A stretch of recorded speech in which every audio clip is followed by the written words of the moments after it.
저길 봐요 여러분. 주변에 뭔가 마법 같은 일이 일어나고 있어요. 우리 지구가 제공하는 압도적인 현상의 실제 사진들을 확인해보고 그 뒤에 숨겨진 과학에 대해 알려드릴게요. 1번, 무지개 색깔의 스카프 구름은 아주 희귀한 자연현상이에요. 세계 기상기구는 이런 종류의 구름을 삿갓구름이라고 불러요. 여기 무지개 스카프 구름이 모양을 잡는 방법을 알려줄게요.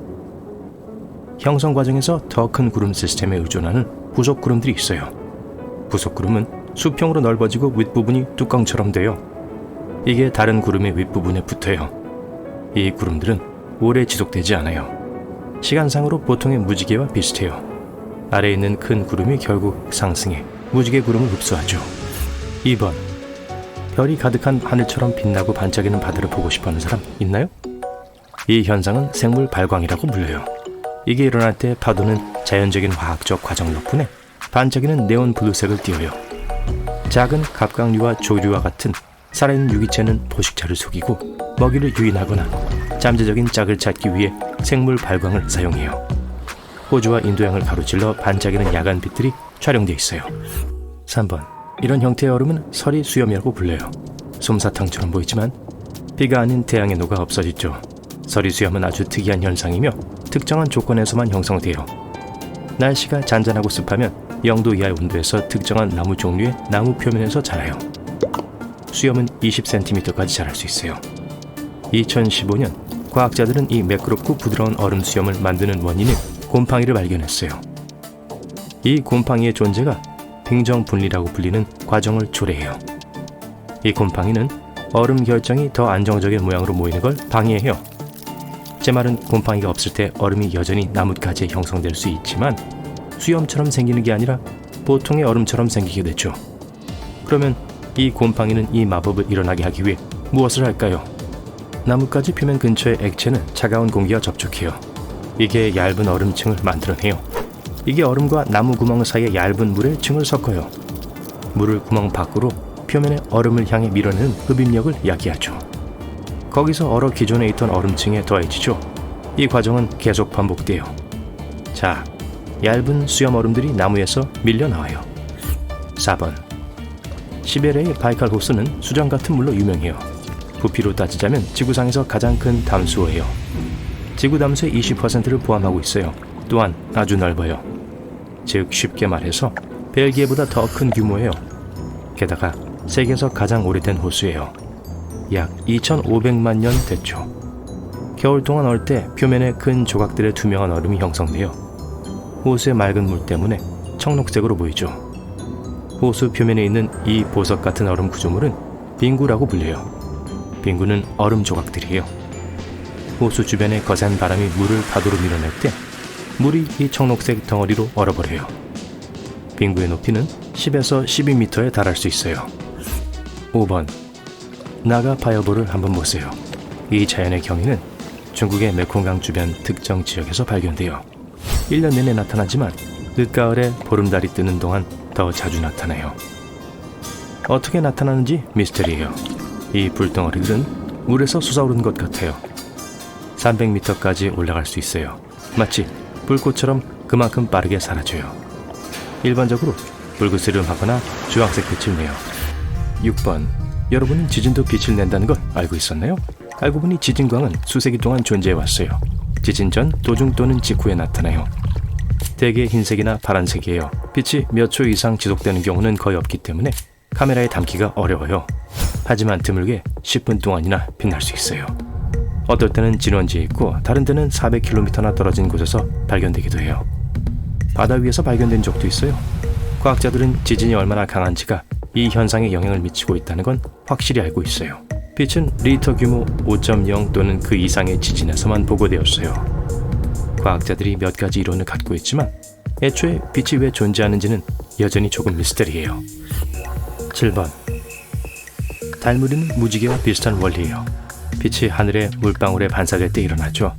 하지만 무지개보다는 훨씬 더 희귀해요. 특정한 조건에서만 나타날 수 있어요. 달이 수평선 너머로 아주 낮게 있을 때, 하늘이 어둡고 물방울이 달 반대편 하늘에 있을 때 말이에요. 8번, 원형 무지개라고도 알려진 무리는 빛이 얼음 결정체에 반사될 때 하늘 높이 형성되는 광학 현상이에요. 태양이나 달을 감싸고 있는 흰색 또는 색색의 큰 원 같아 보이죠. 9번. 다음 것은 방금 언급했던 다른 것들만큼 드문 건 아니에요. 싱크홀은 어떤 형태의 표층 붕괴의 결과로 지면에 형성돼요. 대부분의 싱크홀은 탄산염암의 화학적 용해로 인해 발생해요. 보통 원형이며 모양과 크기가 다양해요. 직경과 깊이 모두에서 말이죠. 그리고 이 안으로 차를 몰고 싶진 않을 겁니다. 10번. 불회오리는 불에 의해 유발되는 회오리 바람이에요. 대부분의 경우 화염이나 재로 이루어져 있죠. 이 현상은 때때로 불 토네이도 또는 불 트위스터라고도 불려요. 어떻게 이런 별명을 얻었는지는 아주 분명하죠. 토네이도처럼 생겼고 불로 만들어졌잖아요. 하지만 이 용어들은 보통 불이 실제 토네이도를 일으킬 정도로 강렬한 것을 의미해요. 불회오리는 달라요. 소용돌이가 지상에서 구름 밑면까지 뻗어나가지 않아서 사실 토네이도로 간주되진 않아요. 11번. 렌즈 구름은 보통 풍향과 평행하게 정렬되어 있어요. 이 구름은 특별한 모양을 갖고 있어요. 제 말은 보세요. 이게 사람들이 우주에서 온 방문객들의 우주선을 생각할 때 상상하는 거잖아요. 12번. 많은 사람들이 이걸 보는 걸 꿈꿔요. 오로라 또는 그 유명한 북극광이에요. 이건 하늘에서 열리는 무료 자연광 쇼예요. 태양의 하전 입자들이 지구 대기의 원자와 충돌해요. 그리고 나서 이 원자 안에 있는 전자를 더 높은 에너지 상태로 변화시키죠. 결국 전자는 더 낮은 에너지 상태로 돌아가요. 그때 빛의 광자를 방출해요. 분명 북유럽 국가들이 이 쇼를 보기에 가장 좋은 곳들이에요. 하지만 스코틀랜드에서도 북극광을 볼 수 있어요. 13번. 모닝글로리 구름은 아주 길게 말아진 솜처럼 생긴 구름이에요. 세계 여러 곳에서 가끔 보여요. 하지만 정기적으로 발생하는 곳이 지구상에 한 곳이 있어요. 호주 북부에 있는 카펜타리아만이죠. 이 구름들은 1000km에 걸쳐 뻗을 수 있어요. 게다가 한 번에 2개 이상의 모닝글로리 구름이 있을 수 있어요. 14번. 지금까지 우리는 달무리, 무리 그리고 많은 다양한 현상들을 살펴봤어요. 하지만 불무지개를 본 건 어떨까요? 불무지개가 훨씬 말하기 더 쉽겠지만 이것의 진짜 이름은 환수평호예요. 환수평호라고 말해보세요. 아주 잘했어요. 이건 권층운에서 발생하는 또 다른 멋진 광학 현상이에요. 이것 좀 보세요. 다음 2가지 멋진 사실은 동물과 관련이 있어요. 15번. 100만 마리의 나비가 여러분 머리 위로 날아간다면 어떨 것 같나요? 이건 멕시코나 남부 캘리포니아로 이주하는 동안에 왕나비 떼를 볼 때 일어날 수 있어요. 이 나비들은 추운 겨울을 견딜 수 없어요. 저도 못 견뎌요.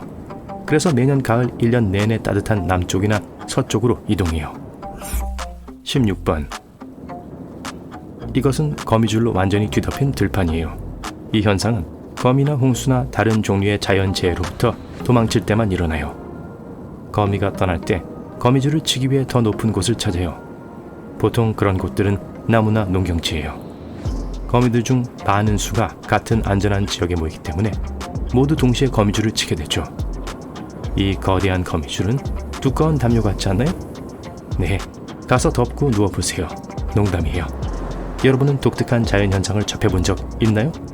아래 댓글을 달아서 알려주세요.